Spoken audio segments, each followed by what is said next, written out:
cara peperangan ini masih jadi rujukan untuk dilaksanakan oleh manusia ya, karena memang manusia sendiri pada dasarnya yang suka berperang menurut para malaikat ya, kalau di dalam rujukan Quran itu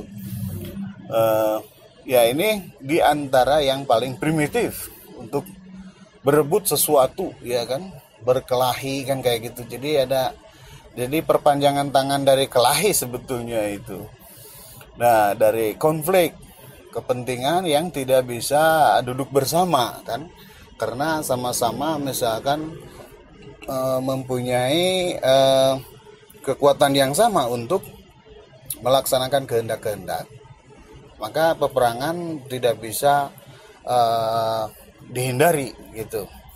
Nah, umat Islam sekarang ya mungkin karena tradisi itunya memang ada dalam teks kan, ada dalam sejarah tradisi peperangannya itu, sehingga diantaranya masih ada melakukan itu. Seperti halnya ISIS itu, kalau memang rujukannya Islam dan mereka atas nama Islam, kemudian ini yang melakukan peperangan itu, bahkan penghancuran atas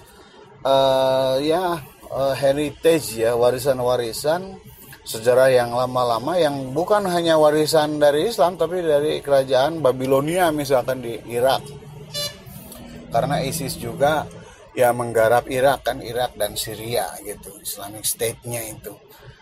Jadi memang ini jadi ide yang selalu menggoda gitu.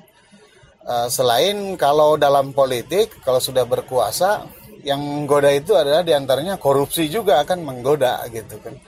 Dan ini menjadi sumber kritisisme masyarakat dan kemudian perpecahan dan sebagainya kan. Kalau dilakukan secara damai melalui partai dan sebagainya sehingga ada pergantian kekuasaan, yaitu bagus ya, lumrah kan. Nah, tapi ketika dengan cara pemberontakan dan peperangan, yaitu kita kembali lagi ke zaman dulu ya, rimba raya dan sebagainya gitu. Nah, ini memang patut disayangkan, sehingga setelah Perang Dunia Kedua memang aturan-aturan untuk perang itu ada kan, sehingga ada semacam panitia pusat ya di PBB untuk menentukan ini perang adil atau tidak, just war atau bukan kan.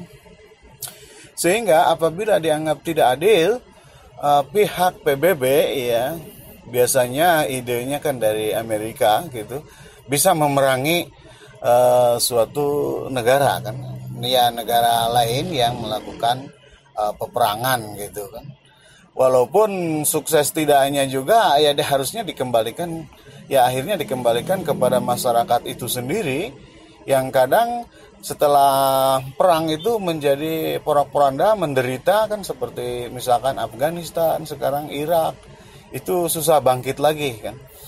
Nah, umat Islam memang perhatian terhadap politik yang terorganisir secara baik, damai, dan itu memang kurang tradisinya kan, sehingga ini menjadi tantangan bagi kaum intelektual yang sekarang banyak menganut pola-pola demokrasi ya, seperti Fatih Osman, Abdul Karim Surus gitu, banyak menyuarakan kita ya harus memakai demokrasi. Terima kasih.